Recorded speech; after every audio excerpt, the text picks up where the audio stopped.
So I'm not trying to expand the number of stories, I promise, but I am going to cover 8 stories today.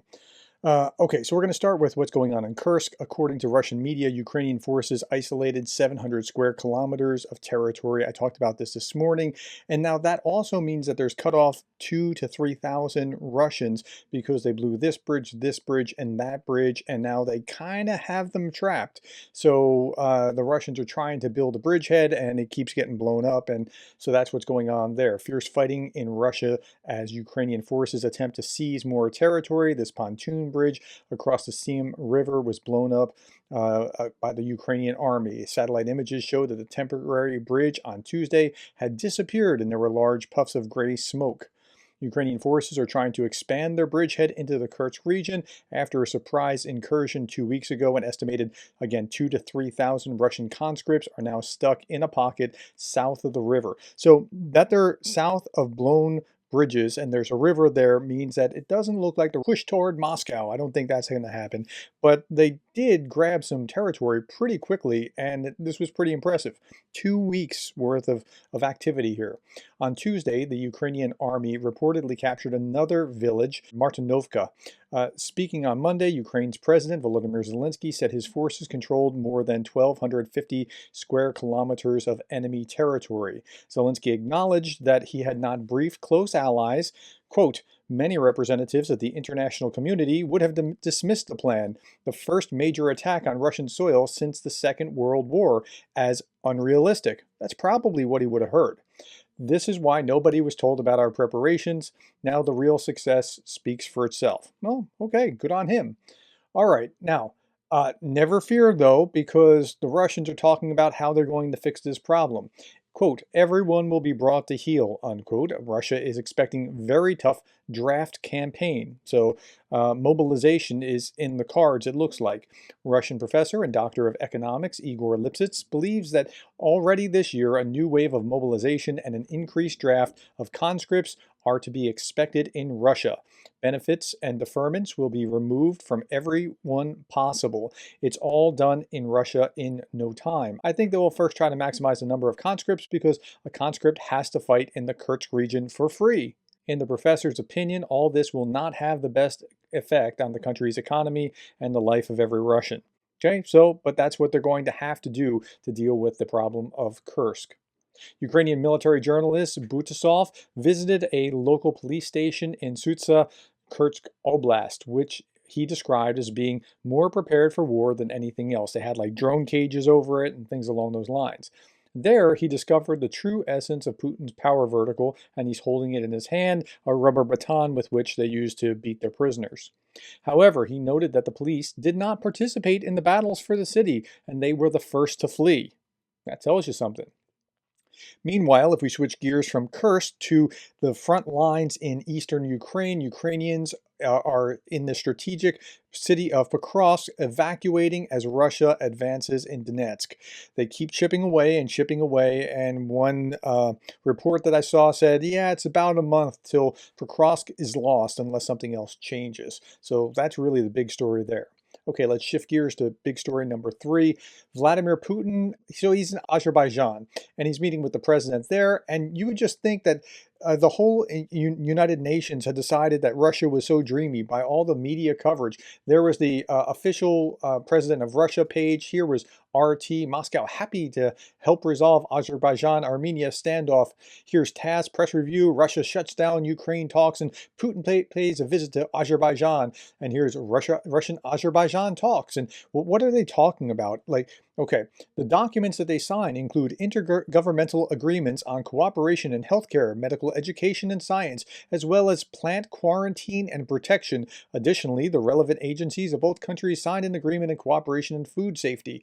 The sides also signed interagency memorandums of understanding with regard to climate change, low-carbon development, labor inspection, as well as a memorandum of understanding between Russian Direct Investment Fund and Export and Investment Promotion Agency of the Republic of Azerbaijan. So essentially nothing really happened, but it's all the big press because it's kind of taken attention away from what's going on in Kursk. Now, Azerbaijan is down here. If you look at this, they played it up like it was meeting with China, or Azerbaijan has a a GDP of 78.72 billion. It's not nothing, but it's the equivalent of the state of Rhode Island, which is the smallest state in the United States. That's their GDP, and that's where Azerbaijan is. Rhode Island, by the way, is only twice the size of the real estate that the Ukrainians have taken in Kursk. Like, let's put that in perspective. So this is not a real big thing, but Azerbaijan may be applying to join the BRICS or BRICS Plus. And so they're just playing this up because it's taking attention from other things. Wink, wink. You know what I mean? Okay. Mongolia, switching gears. This is number 4. Mongolia has not included the Power of Siberia to natural gas pipeline connecting Russia and China in its action program through 2028. The South China Morning Post writes.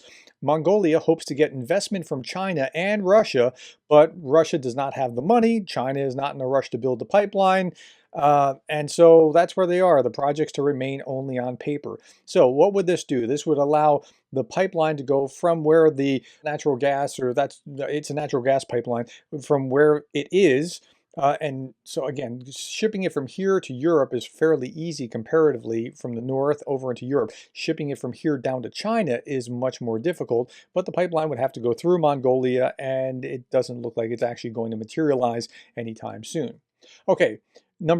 Story number 5, Putin signed a decree granting residency to foreigners who share traditional Russian values. This is Alex Jones. He's known as a provocateur in the United States who's never found a conspiracy theory that he hasn't actually liked. Putin just dropped a bombshell decree inviting people from across the globe who are fed up with the globalist neoliberal nightmare to seek sanctuary in traditional Russia. But traditional Russia isn't what we think of as traditional conservative values. It's something very, very different with the authoritarianism and such. This new decree blows the lid off the establishment's agenda, letting freedom-loving folks bypass the usual bureaucratic nonsense like language tests or history exams. If you're ready to reject the insane policies of your home countries that push these destructive anti-human neoliberal agendas, Russia's rolling out the red carpet. Russian government is about to compile a list of countries poisoning the minds with these twisted ideals, and the foreign ministry is gearing up to issue visas to true patriots as soon as September. It's time to stand up for spiritual and moral values. But the moral values of Russia are not probably what he's thinking. And then Republicans against Trump said, hey, Alex, we'll gladly pay for your one-way ticket to Moscow. Okay, so yeah, this is the executive order providing humanitarian support to individuals sharing these values. And it's saying the executive order has been issued to protect the fundamental human rights and freedoms and support individuals who made a free choice in favor of spiritual, cultural, and legal ties with the Russian Federation. I'm telling you, you're not going to like it when you get there. It's going to be something very different than what you think it might be. Okay, next story. Ukraine has officially banned the Ukrainian Orthodox Church. True, but the Ukrainian Orthodox Church of the Moscow Patriarchate, that's different than saying Orthodox churches are banned in Ukraine.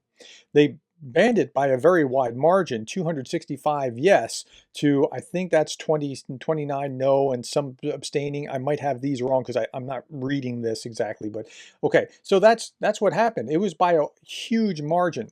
The Ukrainian parliament has banned the activities of the Moscow Patriarchate in Ukraine. The law will take effect 30 days after this publication. There's one extra provision. The Ukraine Orthodox Church of the Moscow Patriarchate communities have 9 months to sever ties with the Russian Orthodox Church, to sell property or whatever else they need to do. Now, why are they doing that? Because it's basically used as a propaganda tool and smuggling spy material and that sort of thing into Ukraine. It's not banning any other church, including the Orthodox Church in Ukraine. So here is the Orthodox Church, the Ukrainian Orthodox Church, commonly referred to as the Ukrainian Orthodox Church of the Moscow Patriarchate, is an Eastern Orthodox Church in Ukraine, formed in 1990. It goes way back. It used to be the exarchate of the Russian Orthodox Church. Okay, now that's not the same thing as the Orthodox Church of Ukraine, which is doing just fine. There's no problem there. They're not doing Moscow's bidding in a time of war. Okay. Now, again, this was pushed by Che Baos of RT, and you got to be skeptical about this kind of thing. Here he's putting, this is another big story. Never forget, it was NATO, the laughably named defensive alliance that expanded onto Russia's borders after the disappearance of communism, the reason NATO existed in the first place. Oh, and then he shows this graphic where, see how it's expanding and expanding and expanding and expanding and expanding, right? And it really looks like that from one perspective. But this is these people are joining so that Russia doesn't gobble them up like they're trying to do to Ukraine right now. And he conveniently forgets this. This is the USSR. Here is Lithuania and Latvia and Estonia, who never wanted to be part of the USSR. Here's Belarus, who for whatever reason likes them. Here's Ukraine that never wanted to be part of them. And then there's Bulgaria, Romania, Czechoslovakia, Poland, and East Germany that never wanted to be part of the USSR. See, the difference is that this was all voluntary and this was all by force. And so that's the difference here. It's not that these guys are expanding east, it's that they're running into the arms of safety in the west. That's what's happening here. And so we don't want to forget that. By the way, today is August 20th. And in 1968, that's when the Prague Spring began and the Warsaw Pact troops crossed into Czechoslovakia. Check out that video if you want to understand the connections between Cold War history and what's happening today. Now, another date in history, just yesterday, 35 years ago, the USSR finally admitted that the Molotov-Ribbentrop Pact aimed at dividing Europe, effectively becoming a deal between two totalitarian states, Nazi Germany and the USSR. And that's why you don't just take stuff like this at face value, because Russia has been doing these things for a long, long time, and there's often more to the story. Okay, my friends, the Democrat convention has just started. I think this from the New Yorker is summing up very well what is going on politically in the United States. Now, I'm a Republican, and I don't know that I understand what's happening in the Democratic world as well as I do. Like, I'm not trying to explain Democrats to you all. I can translate Republicans. Here's what Republicans are thinking very accurately. I can't necessarily see how Democrats think as accurately. So my coverage of this topic will be less than the coverage of the Republicans for that reason. I hope that makes sense. Now, I watched it with great interest last night, and if there's something that I see that's very useful, I will bring it to your attention. Meantime, I saw this 43 days. October 1st, 2024, Jimmy Carter will turn 100 years old. That would make him the oldest living former president ever. Now, he's a Democrat. He was also a terrible president, but not because he was a Democrat. It was because he was a micromanager. And he was also one of the smartest presidents. He was a legit nuclear engineer. Like, that's what he did in the Navy. And he was one of the best post-presidents working with Habitat for Humanity, helping poor people build their own houses. So I got to give him props for that. And he survived two types of cancers, melanoma and brain cancer. So good on him. Okay. Jake Broe's fundraiser. Our channel's next fundraiser starts today. That was yesterday. And our goal is once again $1 million for Ukraine. With these funds, we will purchase and deliver 30 more pickup trucks. This morning, when I showed you this fundraiser, it was at like $230-something thousand. Right now, it is at $325,000. It's really incredible to see just how much has been raised, how fast. So I'll put the link to that below if you want to join that fundraiser. Last thing I'll leave you with is this. Why is the gas bill so high? All right, my friends, thank you for your time. Thank you for the likes, the shares, and the subscribes, and thank you for being the kind of person that cares about Ukraine.